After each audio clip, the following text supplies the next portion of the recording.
આજે આપણે શીખીએ ઘરે ઓર્ગેનિક મહેંદી કેવી રીતે બનાવીશું।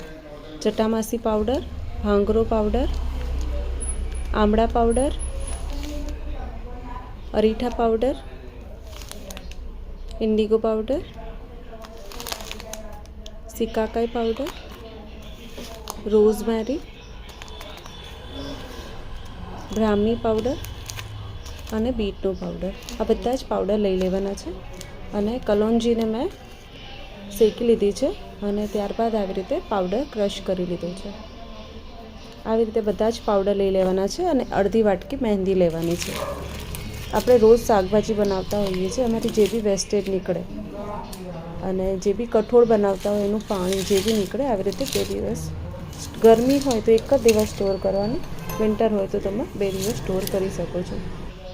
આવી રીતે સ્ટોર કરીને અને સારી રીતે બધું જ કચરો, આલુના છિલકા જે બી તમારા ઘરે બધું આવી રીતે ઉકાળી લેવાનું છે। મેં અત્યારે આલુના છિલકા, કારેલાની છીલ, પછી વરિયાળી અને સીડ્સ લઈ લીધા છે। આવી રીતે સારી રીતે બોઇલ કરી લેવાનું છે અને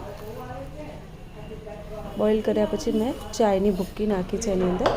આવી રીતે ચાયની ભૂક્કીને બી એડ કરી લેવાની છે અને એને બી સારો એવો એક ઉકળો આવવા દેવાનો છે। ત્યારબાદ મેં એક કોફી લઈ લીધી છે, તમે તમારા હિસાબથી ઓછી વધારે લઈ શકો છો। કલર માટે મેં કોફીનો પાવડર નાખી દીધો છે, એને બી સારી રીતે ઉકાળી લેવાનું છે। ત્યારબાદ લવિંગ નાખવાના છે, જે તમારા રૂટ્સને સ્ટ્રોંગ કરશે અને બહુ જ સારું રિઝલ્ટ આપે છે લવિંગ। ત્યારબાદ આ બધા કચરાને મેં ગાળી લીધું છે। આવી રીતે પાણી સ્ટોર કરવાનું છે, સારી રીતે ગાળી લેવાનું છે।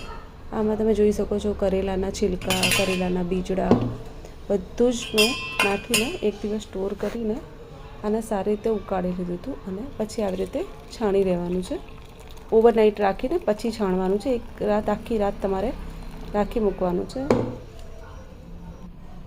ત્યારબાદ આવી રીતે કંઈ પાણી જોવા મળશે તમને, આને ઠંડુ થવા દેવાનું છે, ફરી એક ઉકળો આવવા દેવાનો છે અને એમાં બધા જ પાવડર નાખી દેવાના છે। મેં અત્યારે બધા જ જે પાવડર તમને બતાવ્યા બધા જ નાખી દે। ત્યારબાદ આવી રીતે મહેંદી તમારે હેરમાં સારી રીતે, મેં પૂરા વાળમાં અપ્લાય નથી કરી, મને ફ્રન્ટમાં જ જોઈતું હતું એટલે મેં આગળ જ મહેંદી લગાવી છે। આવી રીતે સારી રીતે લગાવી લેવાની છે મહેંદીને, કારણ કે આપણા રૂટ્સ આપણે સ્કેલ્પમાં એને ઠંડક આપવાની છે। સ્કેલ્પની બધી જ તજા ગરમી ખેંચી લેશે। આ તમે વિધાઉટ ગ્લવ્સ બી લગાવી શકો છો, કારણ કે ઓર્ગેનિક છે, કોઈ જ કેમિકલ નથી જે તમારા હાથને નુકસાન આપે। જોઈ શકો છો આવી રીતે મહેંદી તમારે પૂરા સ્કેલ્પમાં સારી રીતે, તમે ચાહો તો બધા જ વાળમાં લગાવી શકો છો, હું ખાલી સ્કેલ્પમાં જ અત્યારે લગાવી રહી છું। સારી રીતે એપ્લાય કર્યા પછી 1.5 કલાક પછી તમારે સાદા પાણીથી વોશ કરી લેવાનું છે અને વોશ કર્યા પછી તમે જોઈ શકો છો રિઝલ્ટ, કંઈક આવું રિઝલ્ટ તમને તમારા હેરમાં જોવા મળશે। શાઇની, સ્મૂથ, જ્યાં જ્યાં મેં મહેંદી લગાવી હતી ત્યાં ત્યાં એનો કલર મસ્ત સરસ રીતે આવી ગયો છે, જેવો મને જોઈતો હતો કલર। મને બ્લેક નહીં, મને થોડોક brown burgundy mix combination, one types થોડી હાઇલાઇટ જેવું લાગે એવું કંઈક મેં કલર આપ્યો છે હેરમાં।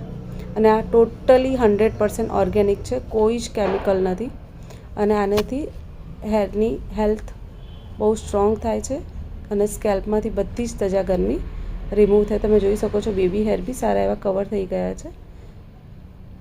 હું આ જ મહેંદી યુઝ કરું છું, હોમમેડ મહેંદી, જેનું રિઝલ્ટ બહુ જ મસ્ત હોય છે।